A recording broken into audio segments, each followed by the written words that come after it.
His housekeeper wasted no time grabbing the octopus and killing it with a few mallet blows to the head. Montalbano took a shower and then subjected himself to Adelina's medical ministrations to the burn marks on his back. Then he drank a cup of coffee from a newly brewed pot and got ready to go out. "What should I do, plug a telephone back in?" Adelina asked him. "Yes." The telephone rang at once. He went to pick up. It was Livia.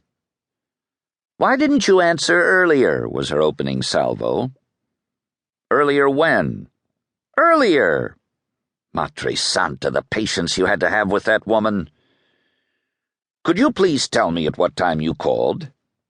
"Around 7. He got worried. Why had she called so early? Had something happened? "Why?" "Why what?" Shit, what a dialogue. "Why did you call me so early?" "Because this morning, the moment I opened my eyes, you were the first thing that came into my mind." For reasons unknown, Montalbano's quibbling reflex kicked into action, which risked creating unpleasant consequences. "In other words," he replied coldly, "there are days when I am not the first thing that comes into your mind." "Oh, come on. No, I think this is interesting. What is, in fact, the first thing that comes into your mind when you wake up?" "Excuse me, Salvo, but what if I asked you the same thing?" But Livia was in no mood to quarrel and continued, "Don't be silly. Have a good one." Montalbano plunged at once into a state of anguish.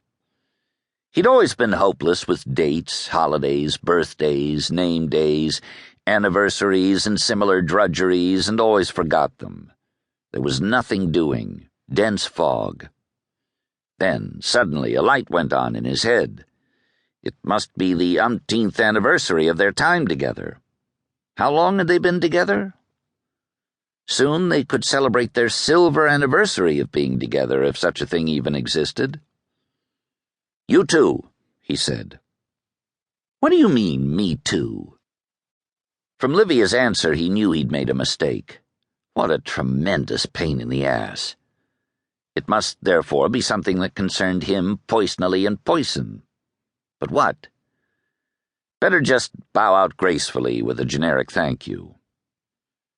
"Thanks," he said. Livia started laughing. "Oh, no, you don't, my friend. You only said thanks to end the discussion, whereas I bet you don't even remember what day it is today." It was true, he didn't. Luckily, the previous day's newspaper was on the table.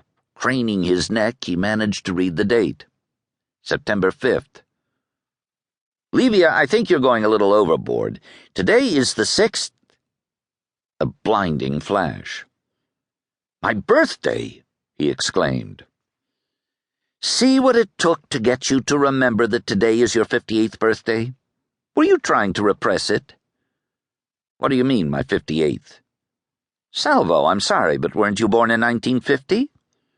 "That's exactly right. Today I finished my 57th year on Earth and enter the 58th, which I have yet to use up. I've still got 12 months ahead of me, minus a few hours, to be exact." "You have a strange way of counting." "Look, Livia, it was you who taught me to count that way." "It was?" "Oh, yes, it was your 40th birthday, and I—" "You're such a boor," said Livia, and she hung up. Good God, another 2 years and he would be 60. From that moment on, he was going to stop taking public transportation for fear that some young person might give him his seat upon seeing him. Then it occurred to him that he could keep taking public transportation without any worry, since the custom of giving up one's seat to the elderly had fallen out of use. Nowadays there was no more respect for the elderly. They were roundly scorned and insulted, as if those who scorned and insulted them weren't themselves going to grow old one day. But why was he thinking such things anyway? Maybe because he felt that he now belonged to the category of the elderly? His mood darkened.